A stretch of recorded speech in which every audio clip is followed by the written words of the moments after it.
Hi, hello, and welcome to episode 41 of the Whips and Whimsy podcast. My name is Zenith. My pronouns are they, them. I am so happy you are joining me here today on this lovely Saturday morning. It is March 3/7. Crazy. Can't believe we're already in March. Still feels like January, especially outside. I have heard rumors that the weather next week for Massachusetts is going to warm up.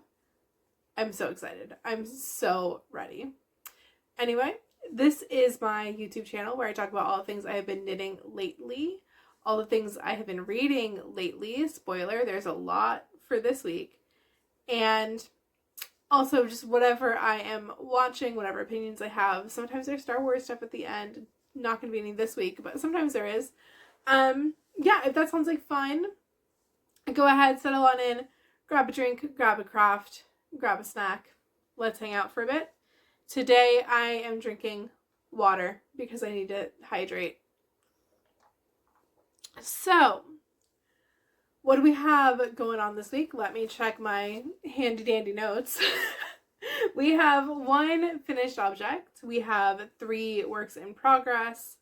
I also have a lot of reading at the end. We have enough to justify flipping the camera to show you titles in the correct direction.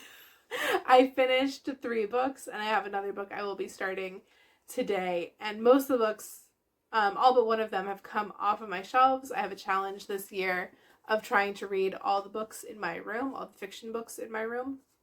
And I'm chipping away and going strong on that. So yeah, let's dive on in. Knitting first. So if you don't care about reading, you can tap out early. That's totally fine. If you only care about reading, just skip ahead until you see me holding up a book, and then you know to stop. So yeah, anyway, the first thing is I finished my olive juice socks. These are a Felici colorway from Knit Picks. The contrast color is pumpkin, which is a stroll from Knit Picks.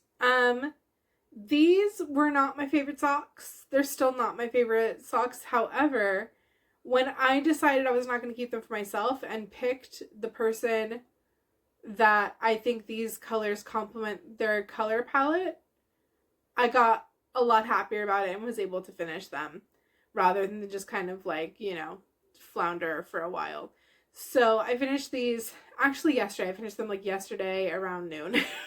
So yeah, it still took a hot second, but yeah, these are my just kind of typical vanilla pattern. I don't follow anyone's specific pattern. But I do 10 rounds of 2x2 ribbing for the cuff. I do 30 rounds for the leg, a slip stitch heel, however many rounds I need for the foot, and a square toe. So yeah, this yarn is now waiting to be added to my northeasterly. And yeah, I do have a couple special things. I'm just a little bit closer.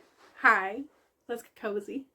So usually when I do heels, I wish I had brought another example to show you. Usually when I do heels, first of all, I do all of my knitting inside out. If you're new, you might not know that.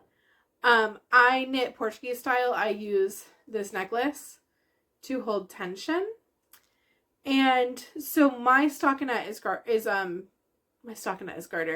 My stockinette stitch is purl. It's not knit. So when I do the gussets, I usually do purl two together on both sides. And I don't love the way the decreases on the right side of the sock look because they're usually going the wrong direction. And finally, I was like, what if I try doing like not a slip purl, but like basically like a left leaning decrease instead of a right leaning decrease. I forget the name of the decrease now. I'm prepared. I decided to do that, and it looks more smooth on this side than it does on this side. Ignore that one little bump. I had an extra stitch, so I did a center decrease, and you can tell. Yeah. So I'm going to do that from now on. I am no longer going to do the easy route of just purl two together on both sides. I'm going to do purl two together, knit to the end and then do my left leaning decrease. It looks so much better. It looks so much better. So yeah, that's those socks. I finished them again yesterday afternoon. So I will show the pair of socks I'm going to work on during this week, but I did not do any work on it from when you saw it last week. Just a heads up for later, slightly later in the episode. The next whip that I have is my beanie. Or no, my next whip. We're moving into works in progress now. In this bag, my little fall leaves bag that I use year round because fall is a state of mind, I have my current beanie project. I haven't gotten too much work done on this. I am out of the ribbing. Last time you saw it, I had like 3 rows done. And now, let me turn this the right way out because again, I do all of my knitting inside out. I am done with the ribbing and I've done like 2 rows. I've done like 2 rows of stockinette in there, maybe 3. Oh yeah, I did 3 whole rows of stockinette. I believe, on the last color of the repeat. This is Freckled Whimsy Polar Bear Shenanigans. And, excuse me. Yeah, I'm really enjoying it so far. I can't wait until it is completed. I did spin my 12 cast-ons spinner to see what project to work on next. And it tried to give me the Whatever sweater again. For whatever reason, it is very biased towards the Whatever sweater, which I love because I'm really enjoying my Whatever sweater. But I would like to spread things out a little bit more. So I spun it again. It picked Beanie, which is good because this is going to be my stockinette knitting for next week. So I'm going to get a lot more work on that next week as one of my plans. Speaking of the Whatever sweater, you guys, are you ready? Buckle your seatbelts. Buckle your seatbelts. Let me fix my hair. Yeah. We have split for sleeves. I'm so excited. I'm so excited. So I have knit all of the original leftover yarn for my Mermaid's Pearl Advent from 2024 has now been added. I don't know how well you can see the last color. That is all added. That was my goal for the week. I did get it done. It's also one of the reasons it took me until like yesterday afternoon to finish that pair of socks because I was also working on this. It makes me so happy. So the next time I pick it, I will be working on these colors. Yeah. I'm so excited. And so as I was working on it, again, it was hurting my wrist that there were so many stitches on the needles. And I got to thinking and I was like, I wonder if it's a weight problem. Also, I'm sitting really close still. Hi. I was like, I wonder if it's a weight problem where this is just a heavier project than one I usually work on since I'm a sock knitter. And I got panicked that even after I split for sleeves, it would still hurt my wrists. And it does like bother them a tiny little bit, but it bothers them significantly less now that I have stitches on hold. Because I'm not like pushing all the stitches around the needle and like pulling them forward. It's much more of a smooth transition. So yeah. Also, my stitch stoppers, I forget where I got these, but they're tiny chickies. They're tiny little chickens. You see if I can get them to show up. Yeah. Chickies. They make me so happy. I am so happy with this. I was very tempted to be like, well, the spinner said Whatever sweater and just keep going. But I was like, if I keep doing that, I am never ever going to get to any of my other 12 cast-ons because there are quite a few that have never been picked. Like noodles should have been done by now. It's not that much work, but it hasn't been picked. I have a cardigan that I still just have like this part of the sleeve. Yeah. So we'll see. We'll see, I guess. But yeah, Whatever sweater is going back over there for now. If I really feel like it and if I really have extra downtime, I might pull it out and do a couple more minis, but at the moment I think I'm just gonna let that vibe out, chill out. That brings us to our next whip that actually got work. And this is technically not a whip. This is technically a new cast on.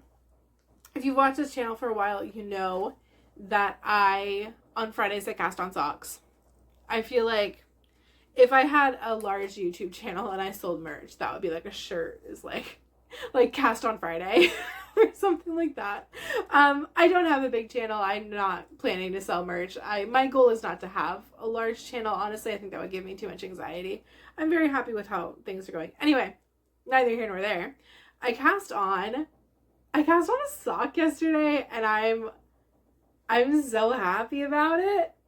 I don't know what the contrast color is. Ignore these. I don't know what the contrast color is.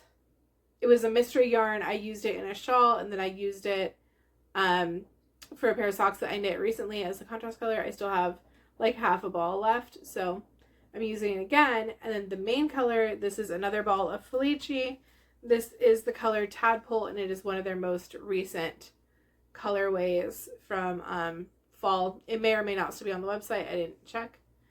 I'm knitting these for a friend who just had top surgery and is in recovery and is also like going through a whole lot of things in life. And I was like, socks seem like a way to not fix your problems but make you feel cozy and better. Just in time for us to have weather in the 60s. Fake spring is coming. So, you know, I don't know. We'll see. I hope he likes them. But he said he likes the color blue. And I was like, this is blue and spring and it's going to be so cute, and I can't wait until these are done. Yeah. Again, these are just my basic, the same pattern. However, I did do the cuff differently. I did 10 rounds of 1x1 twisted, half twisted rib. So I'm twisting the purl stitches and doing normal knit stitches, and it looks really good. I like the tension of it better than 2x2 ribbing. It took me over an hour to do these 10 rows. So I don't know if I will actually do 1x1 twisted for all of my socks going forward. If it didn't take so long, I would. Like hands down, no question, because it's better. But sometimes I just have a need for speed. And being able to do the cuff in 40 minutes instead of like an hour and 10 minutes is, you know. Plus, it also hurts my thumb. It hurts, like, my thumb on my left hand when I'm, like, moving the yarn. Because I have to, like, do an extra movement for every stitch. I don't love that. So, yeah. Anyway, that is in this bag, which is from Tiny Human Knits. And let's have a hydration break. Hydrate with me. Okay, now that we're hydrated. The next project I'd show is in my mermaid bag that my friend Kaylee made for me. This is the one I did not actually do any work on this week, but I will probably have it done. If I go according to my regular schedule, I will have this done on the next episode. So I'm going to show it to you just to see like where we are at. I stopped halfway through the heel. I did the flap and I did not do the turn because I was just like, that's too much. These are the Murmuration socks by Summer Lee. I think they look like a campfire. I'm calling these my like pumpkin spice s'mores socks. Yeah, so I had to put my little progress keeper is like, which you can kind of sort of see. My little progress keeper is literally like hanging in the heel.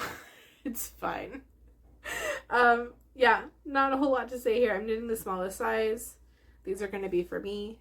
And yeah, and once those are done, I will be working on my tadpole socks or a beanie or something. So those are my whips and plans. Let's talk. Oh, wait, no. I kind of sort of have an acquisition.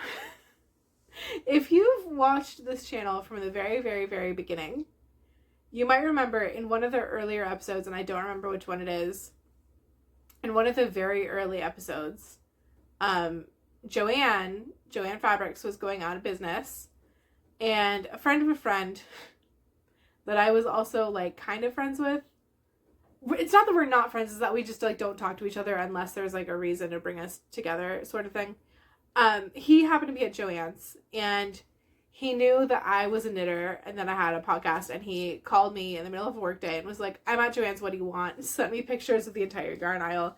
And so I like Venmoed him like $25 and to get some like really nice like acrylic clearance yarn, some of the Big Twist in neon colors, because of course.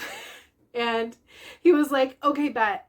And he gave me almost all of it, and I showed it on the channel, and I haven't used any of it since. I think I've used like part of one color and then frogged the project because it just didn't feel right, and then used it again and then frogged it a second time.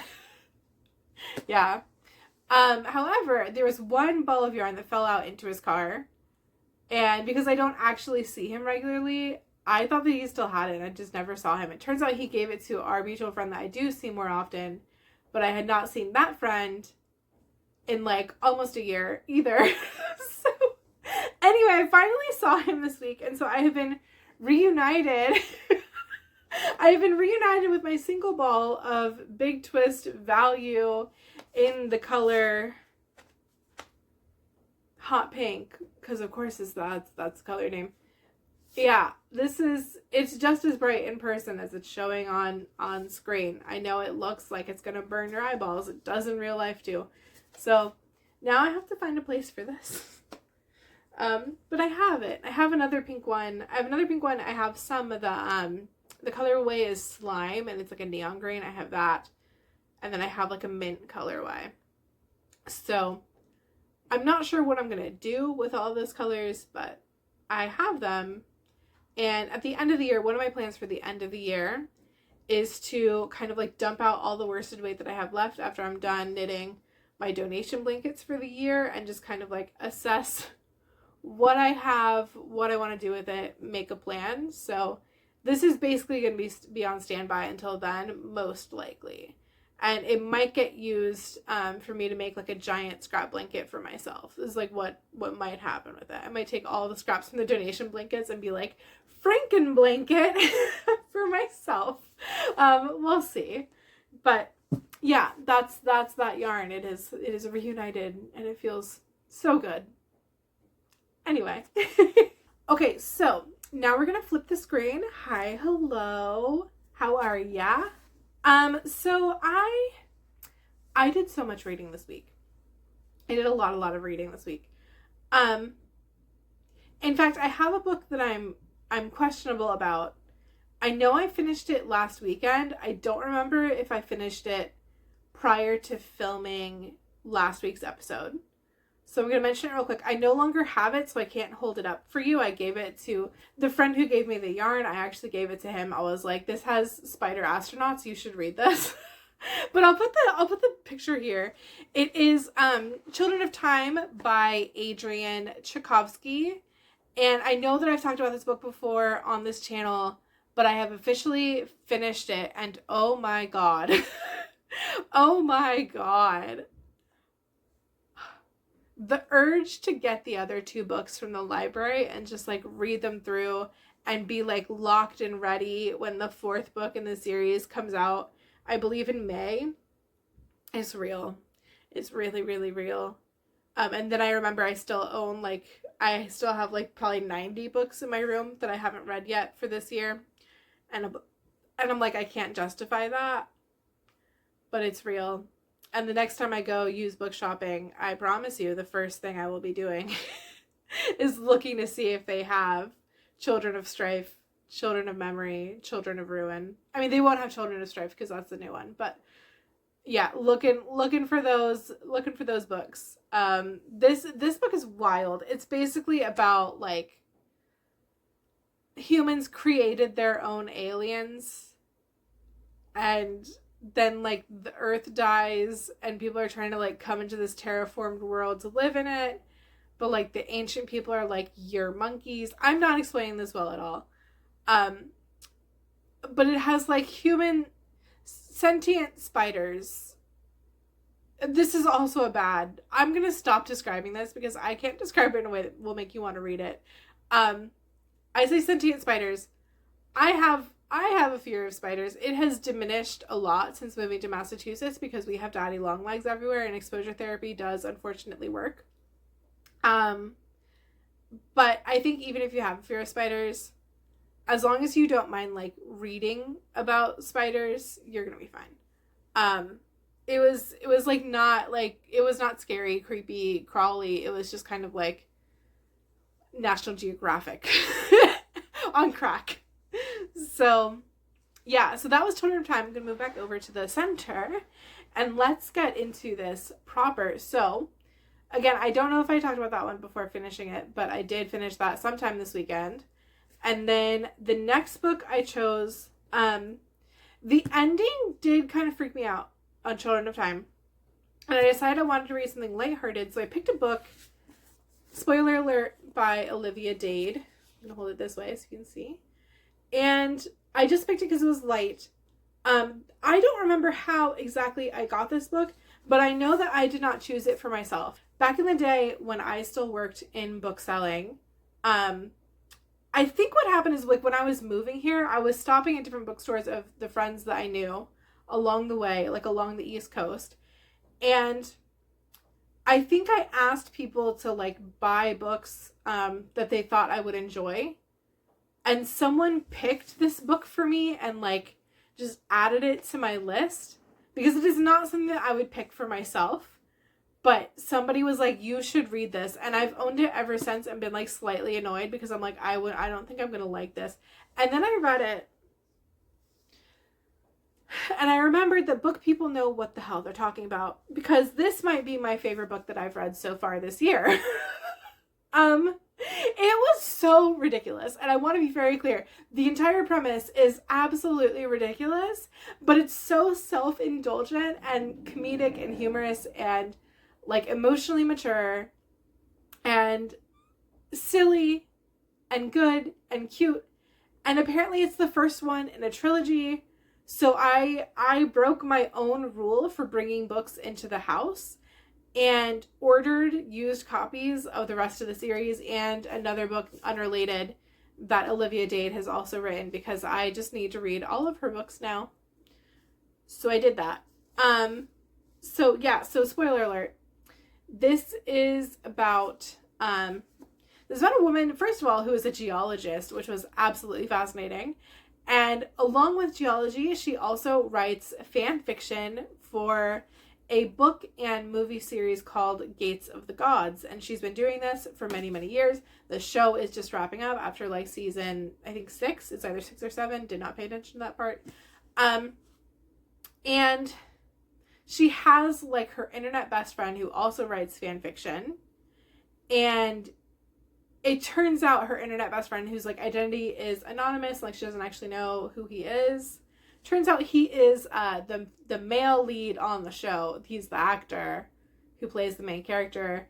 And he does not like the way that the show is going. And so he has been writing anonymous fan fiction for years. And then through a series of like events that happened on Twitter with some like fat shaming of cosplay that the main character had done, the main male lead of the show asks her out on a date.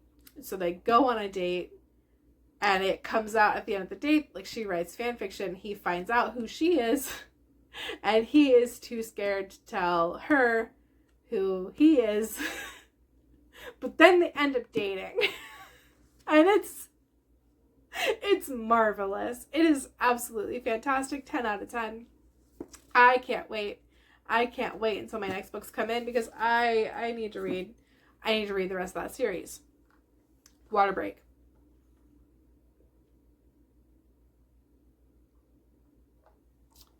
Okay. The next book I finished was an audiobook, so let me scoot over to the side. I know I talked about this in the last episode. This is The Art of Frugal Hedonism. And last week I talked about how great it was. I did not actually say what it was about. I kind of went off the rails, off the track. The Art of Frugal Hedonism is about a way of running your finances where you use a lot of mindfulness and intention to cut down on your daily costs of living. And then you take the extra income that you have to live like a really fulfilling and gratifying life. it's not necessarily about hedonism in terms of like, you know, being part of the 1% and like also like going on a yacht every day and blah, blah, blah. But it's about like finding the simple joys in just like whatever you have at hand, you know, and just like savoring every moment and like taking a really conscious look at like how you're spending your money and just kind of paring things down far beyond where you need to. That is a way of life that I have lived basically like, I would say my whole life, arguably.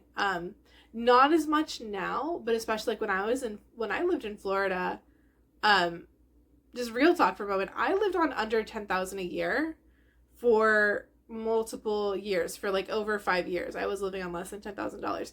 I mean, part of that is like I lived with my parents, but part of that also is like I didn't pay for a single subscription to anything.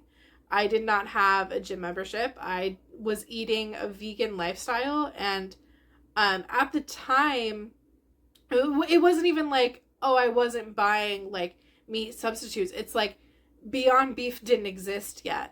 Like there was no like expensive vegan food to buy in rural Florida. Like these things had not developed, you know? Like you couldn't do that. And so it was very cheap. My groceries were like, you know, $10 to $15 a week, you know, to eat food. Just all sorts of things. I would, you know, I worked in a bookstore, and so I had like insane discounts on books, which at the time was my main hobby. Knitting was kind of a side thing. I also worked at Michael's and got like a crazy good discount on yarn and knew when the sales were, you know, so like not only would I get the employee discount, but I would also wait until the yarn was heavily discounted. Stuff like that. So yeah, again, I still do that now. I have exactly 2 subscriptions. One is my gym membership. The other one is for Disney Plus, and I got that on a Black Friday sale, so I pay $5 a month for that instead of the $20 that I probably should be paying. Yeah, that sort of thing.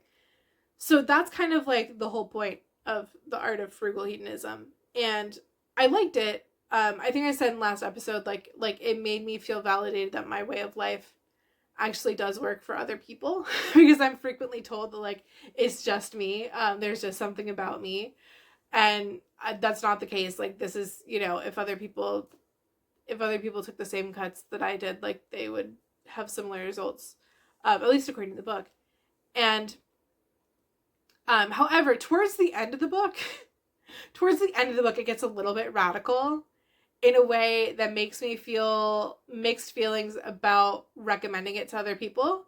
Because like the first, I would say like 60% of the book, I'm like, yes, this makes complete sense. I understand this. That's great. And then as it keeps going, it just becomes like radical. And it's like, you should get rid of your car. You should try being homeless. Like, and I'm like, no, maybe not. So I forgot to take my inhaler this morning. I just realized that. I only have 2 more books to talk about. One of them I haven't read yet, so I'm going to move back again. And the last book I finished last night. I stayed up late. There were 3 nights in a row this week. Not in a row. I think I stayed up late. I stayed up past my bedtime on Sunday. I stayed up past my bedtime on Tuesday. I stayed up past my bedtime again yesterday because I was finishing books. And this one was another rom-com. It's what I chose after reading, spoiler alert, If You Ask Me by Libby Hubsher. This is a rom-com that takes place in Raleigh, North Carolina, between a woman who writes kind of like a Dear Abby kind of column, who she gets nominated for national syndication. Her boss lets her go home early to tell her husband the great news. She comes into the house, and her husband is in bed with another woman, one of their neighbors.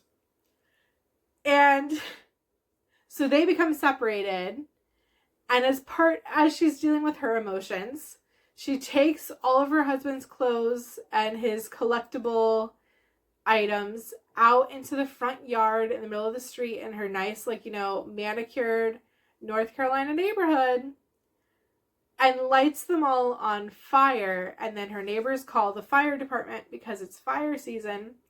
And one of the firefighters who shows up is our male romantic lead. This book is only 4 stars. I'm going to tell you. The main male lead was not like his motivations did not make sense as an independent character. They made sense as like, you know, capital letters like male romantic lead. If that makes sense. So it's like, if you are just in it for like the fantasy, that makes sense. If you were in it for like the book itself, you're like, why is he doing this? Like, none of this makes sense. Like, there's no reason for him to be jonesing like that. Like, the chemistry itself was kind of like questionable, so much as like the tropes coming together. It's like they like each other because it's a romance, and it's like, okay. However, it's really funny. It's so funny. It's such a hot mess of a book. It's like if Dr. Phil wrote a romance. And I was laughing out loud. I was girling at the book, just being like, girl, like, don't do that. At one point, the ex-husband, who's like, they're not actually divorced, but like the estranged husband comes back, and I was just like literally like sitting there reading the book last night, and I was like, ew, like out loud. And then my roommate, I forgot my roommate was in the room, and she was like, what are you doing? And I was like, reading. It was bad. Yeah. And